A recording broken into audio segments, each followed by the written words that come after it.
when you look Because he can. when you look at slavery, you look at the history of slavery. Slavery was global. Slavery was normal. Mm-hmm. Like American slave trade ain't even the worst slave trade that there was. It was not even the most brutal slave trade that there was. Which is crazy to think about. Right. That's a whole tangent we can go into. The worst slave trade did not happen on this continent. As a matter of fact, there's still slave trade going on that somehow people just don't want to talk about. But whatever. That's a can. But the point is not that it was white people versus black people, and the white people wanted to oppress black people because of the color of their skin. No, everybody was enslaving everybody, and they were doing it because they could. For selfish interest. Correct. Yeah, historically it's shaped out that way. Yeah. And there's two things that happens. Sin is in every human heart. And so human self-interest tends to take precedence. Mm-hmm. And it's also true that humans gather with like humans. Yep. Right. And so if you look at slave trades, that maybe not the North American Atlantic slave trade, different tribes were enslaving other tribes. Right. And so there's a sense in which two things are true, right? Which is, again, self-interest and the communal nature of human beings. Yes. Which is why the transatlantic slave trade was white people enslaving black people. Yes. The root of it is human sinfulness. Yes. Right? It's human sinfulness, right?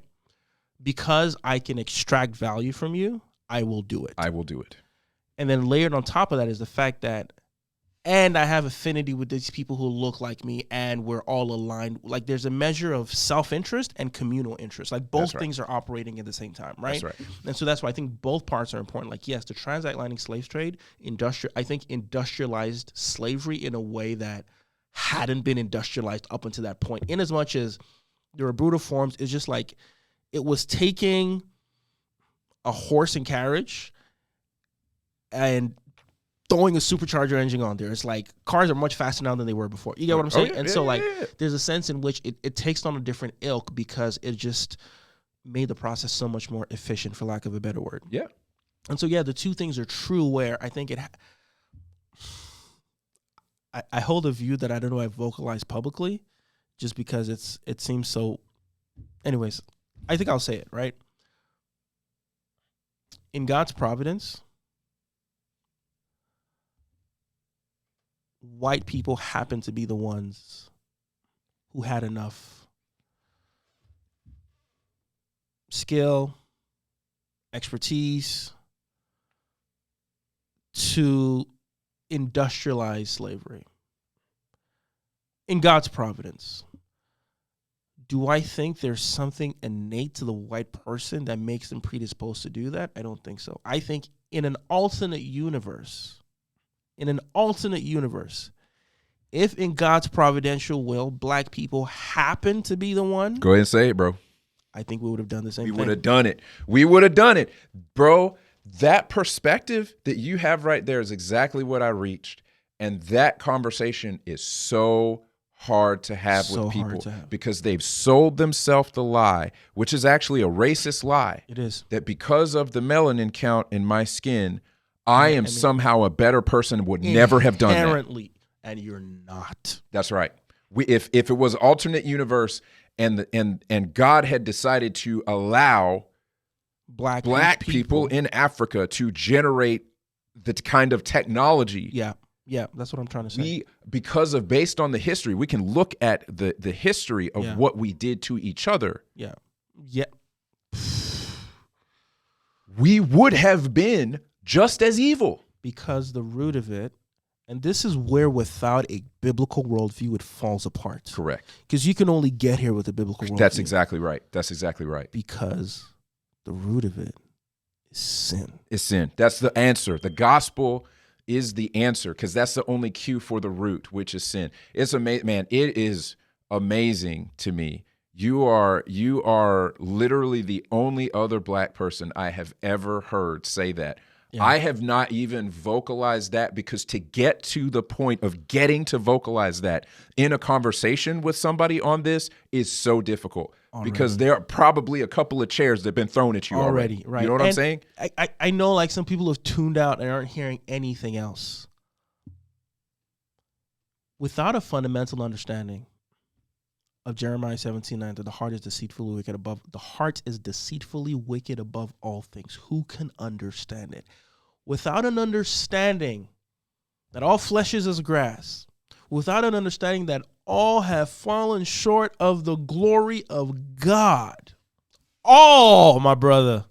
Go ahead and preach it, man. Like, if you don't understand that, then you will almost inevitably arrive at a conclusion that positions you at a position of authority. But that's the beauty of the gospel. The ground is very level at the cross. God says, all flesh, right? No one is righteous. No, not one.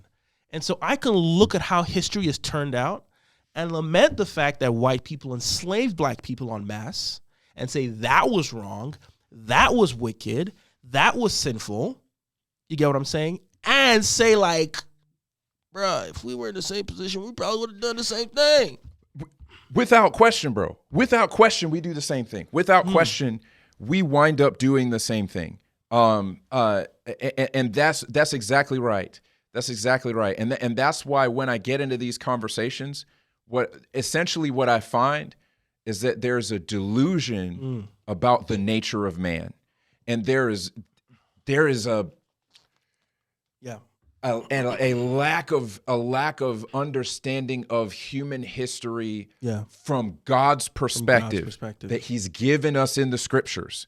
That, like, you look at the history of man, there was a flood because God determined that the thoughts of man were evil, wicked from his youth. All he thinks about is violence. God's words, not mine. Yeah. He killed everybody because he said these dudes are jacked up. Jacked up. They are not, he's like, I'm going to save 8 humans. 8 of them. Yeah. You know what I'm saying? 8 of them. That right there is when I have these conversations and I realize that person lacks a biblical perspective of the sinfulness of man. Like, and the proven historical record. You can look outside of the Bible and see the proven historical record. Humans are brutal. Yeah, you wanna make it even like there's no way of knowing 100%. But let's prognosticate. At the fall, what do you think the melanin content of the people who got wiped out were? I'm just saying, bro. I mean, that is one of the things that you have to consider is that. So this concept that, like, because of our historic oppression, we are somehow inherently more righteous is a fallacy. Yeah. But it is the fallacy that gives rise to, I'm going to say, this redefinition of racism that somehow puts black people as being unable to be racist. I think that is such a terrible and dangerous idea. Yes, it is. Yes. It is an attempt at fixing something that somehow puts us at always being in the right, as though we're inherently more righteous. Correct. And as though white is inherently more wicked. Yes. Guys, it's not. We're all sinners. Yes. And that perspective is textbook racism. Yeah. And that's why we tried to redefine it. Yeah. Because you can't eat your cake and have it unless you change the rules of the game. I was scrolling on Twitter last night before I went to bed. It's probably not a good idea. Not a good idea. The Twitter is probably the last thing you want to be scrolling before you go to bed. Yeah. And I don't get wound up like I used to. I used to get real wound up. I don't. It's just kind of now I'm just people watching. I'm like, dang, God might flood us again. He promised he would. The only reason he ain't flooded us because he promised. He swore by himself he's not going. He's not going to do it. Fire. Yeah, it's going to be fire. He's like, hey, I'm not going to flood you again. I'm done with the water. I'm going to light you up. Yeah. It's like Chris Rock. Chris Rock said, I won't beat a woman. I shake the hell out of her. And that's God was like, I ain't gonna flood you again. Next time is for keeps. It's over. Yeah. Like the the idea that you are inherently better comes through in the way that we talk about white people now. Mm-hmm. It's okay. That was the conversation on Twitter. It's basically okay to be openly racist against white people now. And it's in fashion. It's in vogue. And the ironic part of that is people don't have enough. People who hold this view say it's okay. They don't see the irony in saying, like, you realize that this validates my point where I said, if given the opportunity, we would do the exact same thing they did. They're like, no, we wouldn't.